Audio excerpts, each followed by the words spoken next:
ભાઈ ત્રિકોણ એબીસી માં એડી એ બીસી નો લંબ દ્વિભાજક છે. શું કીધું? લંબ દ્વિભાજક. જ્યાં લંબ આવે ત્યાં તમને શીખવાડ્યું હતું કાટખૂણો બને.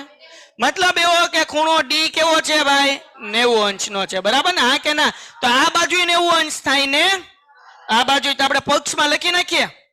લંબ કીધું, આ લખવું હોય તો લખવાનું પક્ષ, પણ લખી નાખો તો ખાલી દાખલામાં ઉતારવાનું રહે.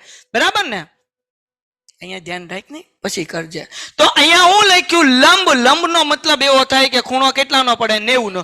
તો આ ખૂણાનું નામ કેમ લખાય? આ ખૂણાનું નામ એ ડી બી. તો આપણે લખીએ ખૂણો એ ડી બી બરાબર. આ બાજુનો ખૂણો એ ડી સી. આ બે ખૂણા સરખા થયા ને? શું લેવા? કારણ કે કેવું થાય ભાઈ? 90 અંશ. આ કે ના? કાટખૂણો લખવું હોય તો કાટખૂણો લખાય, જે લખવું હોય લખાય. હા બચ્ચા, લખતા સારું હે, પક્ષ થી ખબર પડે. 3 વસ્તુમાંથી આ વસ્તુ મળી ગઈ, હવે એક વસ્તુ ગોતવાની એમ. બીજું લંબ પછી હું કીધું ભાઈ? દ્વિભાજક. મતલબ ડી જે છે એ બીસી ના સરખા ભાગ પાડે. તો મતલબ શું થાય ભાઈ? બી ડી બરાબર ડીસી. એટલે કે આવડો આ ભાગ અને આવડો આ ભાગ કેવો હોય? સમાન. હા કે ના? તો હવે સમાન હોય એટલે અહીંયા લખીએ. સામાન્ય બાજુ નહીં લખવાની. સામાન્ય બાજુ કોને કહેવાય? એક હરખું નામ હોય ને સામાન્ય કહેવાય.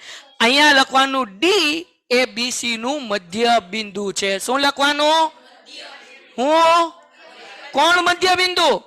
ડી. કોનું મધ્ય બિંદુ? બીસી નું. તો અહીંયા આપણે લખીએ ડી એ બીસી નું મધ્ય બિંદુ. હા કે ના?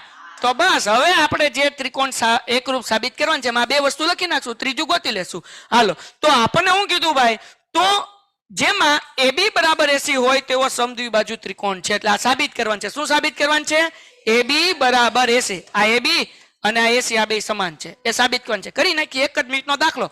આ ત્રિકોણ અને આ ત્રિકોણનું નામ લખી નાખીએ. બોલો, આ ત્રિકોણનું નામ શું છે? ભાઈ હા, ત્રિકોણ એ બી. અહીંયાથી આપણે લખીએ એ ડી બી. એટલે કઈ ચિંતા ન થાય. એ ડી બી અને ત્રિકોણ એ ડી સી. એ ડી બી એ ડી સી. ડન? ઓકે, જેટલું પૂછ્યું એટલું બોલ. હાલો, હવે જો આ બે ત્રિકોણને એકરૂપ સાબિત કરવા માટે 2 વસ્તુ તો આપણે ઉપર ગોતીને રાખી છે. રાખી કે નહીં? આવડું આ લખી નાખીએ. ખૂણો એ ડી બી બરાબર ખૂણો એ ડી સી. હું લખવાનું ભાઈ? 90 અંશ. અથવા તો તમે હું લખી શકો? પક્ષ. પછી બીજું આપણે ગોતીને રાખ્યું છે બીડી બરાબર ડીસી. શું લખી નાખવાનું? પક્ષ. આ 2 વસ્તુ તો મળી ગઈ. હવે કેટલી વસ્તુ બાકી રહી? 1. તો આ 2 ત્રિકોણમાં કઈ તમને હરખું દેખાય?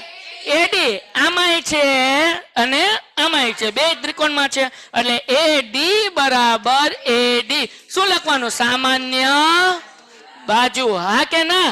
તો હવે 2 ત્રિકોણ કેવા થઈ ગયા? એકરૂપ. તો લખી નાખીએ. તેથી ત્રિકોણ એડીબી એકરૂપ ત્રિકોણ એડીસી. કયા નિયમ પ્રમાણે ભાઈ? જો બાકુબા, આ બાજુ, આ ખૂણો અને આ બાજુ. એટલે કયું આવશે ભાઈ? બાકુબા. 2 ત્રિકોણ થઈ ગયા એકરૂપ. તો આ 2 ત્રિકોણ એકરૂપ છે તો એને અનુરૂપ બાજુ AB અને AC કેવી હોય? સમાન. તો તેથી લખીએ AB બરાબર AC. કયા નિયમ પ્રમાણે? CP. દાખલો થઈ ગયો. Painted Painless Learning.